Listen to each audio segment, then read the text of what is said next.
بسم اللہ الرحمن الرحیم نحمدہ ونصلی ونسلم علی رسولہ الکریم اما بعد فاعوذ باللہ من الشیطان الرجیم بسم اللہ الرحمن الرحیم رب اشرح لی صدری ویسر لی امری واحلل عقدۃ من لسانی یفقہوا قولی رب یسر ولا تعسر وتمم بالخیر وبک نستعین یا فتاح اللہم صلی علی محمد وعلی آل محمد وبارک وسلم۔ الحمدللہ رب العالمین۔ آج سورۃ الفاتحہ کا ہم ترجمہ اور اس کا مختصر جو ہے تعارف بھی سمجھ لیں گے۔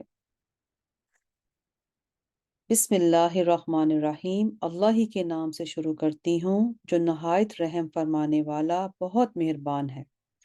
الحمدللہ رب العالمین۔ تمام تعریفیں یعنی سب تعریفیں اللہ ہی کے لائق ہیں جو تمام جہانوں کا رب ہے۔ الرحمن الرحیم، نہایت رحم فرمانے والا بہت مہربان ہے۔ مالک یوم الدین، روز جزا کا مالک ہے۔ یوم الدین، روز جزا کا۔ ایاک نعبد و ایاک نستعین، ہم تیری ہی عبادت کرتے ہیں اور تجھ ہی سے مدد چاہتے ہیں۔ نستعین، ہم تجھ ہی سے مدد چاہتے ہیں۔ اہدنا الصراط المستقیم، ہم کو سیدھے راستے پر چلا۔ اہدنا، ہمیں سیدھے راستے پر چلا، ہمیں ہدایت دے، سیدھے راستے پر چلا۔ صراط الذین انعمت علیہم، یعنی ان لوگوں کا راستہ جن پر تو نے انعام فرمایا۔ غیر المغضوب علیہم ولا الضالین، نہ ان لوگوں کا راستہ جن پر غضب ہوا اور نہ گمراہوں کا۔ تو یہاں سورۃ فاتحہ کا ترجمہ بھی الحمدللہ پڑھا۔ اب سورۃ فاتحہ کے اسما کے بارے میں ہم تھوڑا سمجھ لیتے ہیں کہ سورۃ فاتحہ کے بہت زیادہ اسما ہیں۔ کسی چیز کے زیادہ اسما اس چیز کی زیادہ فضیلت اور شرف پر دلالت کرتے ہیں۔ اس سے معلوم کیا ہوا کہ سورۃ فاتحہ بہت شرف اور بہت مرتبے والی سورت ہے۔ اس کے نام جو اسما جو ہیں، فاتحہ الکتاب بھی اس کو کہتے ہیں، اس کو ام القرآن بھی کہتے ہیں، سورۃ الحمد بھی کہتے ہیں، السبع المثانی بھی کہتے ہیں، ام الکتاب بھی کہتے ہیں، الشفا، اور اس طرح کے اور نام بھی انشاءاللہ آپ کے ساتھ شیئر کروں گی۔ فاتحہ الکتاب کے ساتھ اس سورت کو اس لیے موسوم کر دیا گیا کہ مصحف کا افتتاح اس سورت سے ہوتا ہے۔ قرآن پاک کا جو افتتاح ہے، آغاز اسی سورت سے ہوتا ہے۔ تعلیم کی ابتدا بھی اسی سورت سے ہوتی ہے، اور نماز میں قرات کا جو افتتاح ہے وہ بھی اسی سے ہوتا ہے۔ اور ام القرآن کسی چیز کی اصل اور اس کے مقصود کو کہتے ہیں۔ پورے قرآن کا مقصود 4 چیزوں کو ثابت کرتا ہے، یعنی کہ الوہیت، اللہ تعالیٰ کی ذات اور صفات، اور میعاد، مر کر دوبارہ اٹھنا، نبوت، قضاء اور قدر۔ سورۃ فاتحہ میں الحمدللہ رب العالمین الرحمن الرحیم کی الوہیت پر دلالت ہے، اور مالک یوم الدین کی میعاد پر دلالت ہے، اور ایاک نعبد کی کیا ہے؟ اس پر دلالت ہے کہ ہر چیز اللہ تعالیٰ کی قضاء اور قدر سے ہے، اور انسان مجبور محض ہے، نہ اپنے افعال کا خالق ہے۔ اور اہدنا الصراط المستقیم، صراط الذین سے لے کے ولا الضالین کی نبوت پر دلالت ہے۔ اس طرح حضرت ابو ہریرہ رضی اللہ تعالیٰ عنہ بیان کرتے ہیں کہ آپ صلی اللہ علیہ وسلم نے فرمایا، الحمدللہ ام القرآن ہے اور ام الکتاب ہے، اور سورۃ الحمد بھی ہے۔ اس سورت کا نام سورۃ الحمد بھی ہے کیونکہ اس سورت میں اللہ تعالیٰ کی حمد ہے، جیسے سورہ بقرہ اس لیے کہا جاتا ہے اس سورت میں بقرہ کا ذکر ہے، اس لیے سورہ اعراف، سورۃ انفال اور سورۃ توبہ کے اسما بھی ہیں۔ اور السبع مثانی قرآن مجید میں ہے، اللہ سبحانہ تعالیٰ نے فرمایا، وَلَقَدْ آتَيْنَاكَ سَبْعًا مِّنَ الْمَثَانِي، ہم نے آپ کو 7 آیتیں دیں جو دہرائی جاتی ہیں۔ یہاں امام بخاری نے روایت کیا کہ آپ صلی اللہ علیہ وآلہ وسلم نے فرمایا الحمدللہ رب العالمین السبع المثانی ہے، اور وہ قرآن عظیم ہے جو مجھے عطا کیا گیا۔ اور ام الکتاب بھی اس کو کہتے ہیں کہ اس صورت کو نبی کریم صلی اللہ علیہ وسلم نے ام الکتاب فرمایا ہے۔ صحیح بخاری میں بھی ہے یہ موجود۔ اس پہ ایک شخص، یہاں حضرت ابو سعید خدری نے ایک شخص پر سورہ فاتحہ پر پڑھ کر دم کیا، اور جس کو بچھو نے کاٹا ہوا تھا، اور کہا میں نے صرف ام الکتاب پڑھ کر دم کیا۔ ٹھیک ہے، اس کو الشفا بھی کہتے ہیں۔ آپ صلی اللہ علیہ وسلم نے فرمایا فاتحہ الکتاب ہر بیماری کی شفا ہے، امراض جسمانی ہوں روحانی بھی ہوں، ہم اس کو پڑھ سکتے ہیں، دم کر سکتے ہیں۔ اللہ سبحانہ تعالیٰ نے منافقین کے متعلق فرمایا تھا فی قلوبہم مرض، ان کے دلوں میں بیماری ہے۔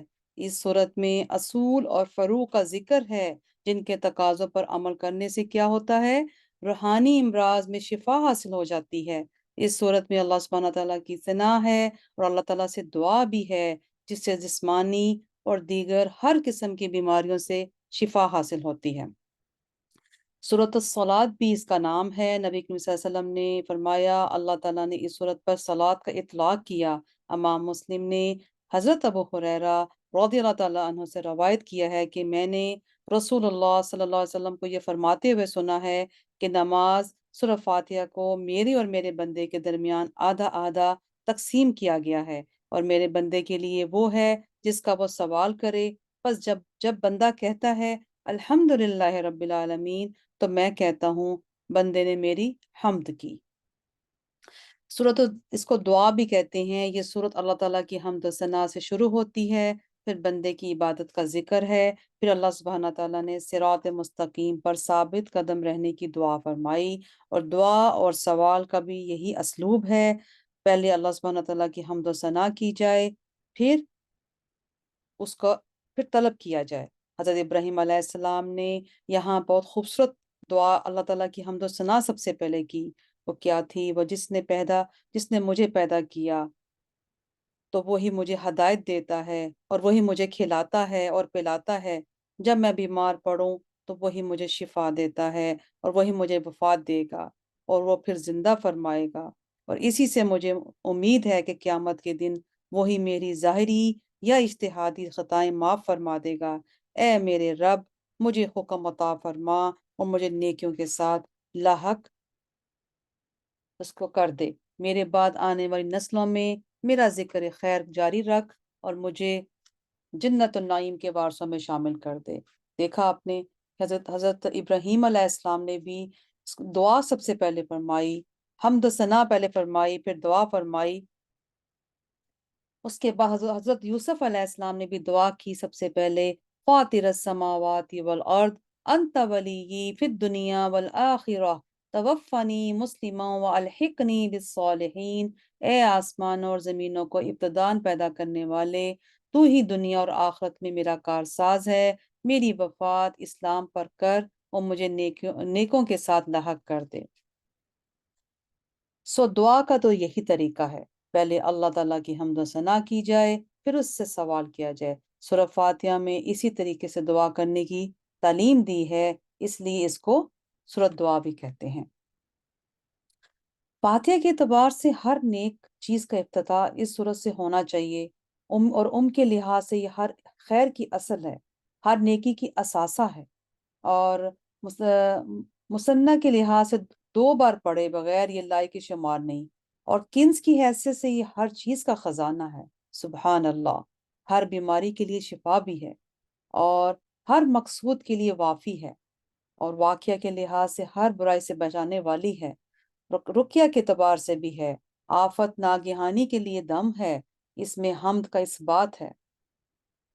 دیکھیں کتنی اس کی اہمیت ہے سورہ فاتحہ کی، اور شکر کا بیان بھی ہے۔ اور اس میں سورہ فاتحہ کی علامہ آلوسی نے سورہ فاتحہ کی 22 اسما کا ذکر فرمایا، اور جس میں نے آپ کے ساتھ ایک مختصر بتا دیا، یہ جو میں ابھی آپ کے سامنے جو یہ پڑھ رہی تھی۔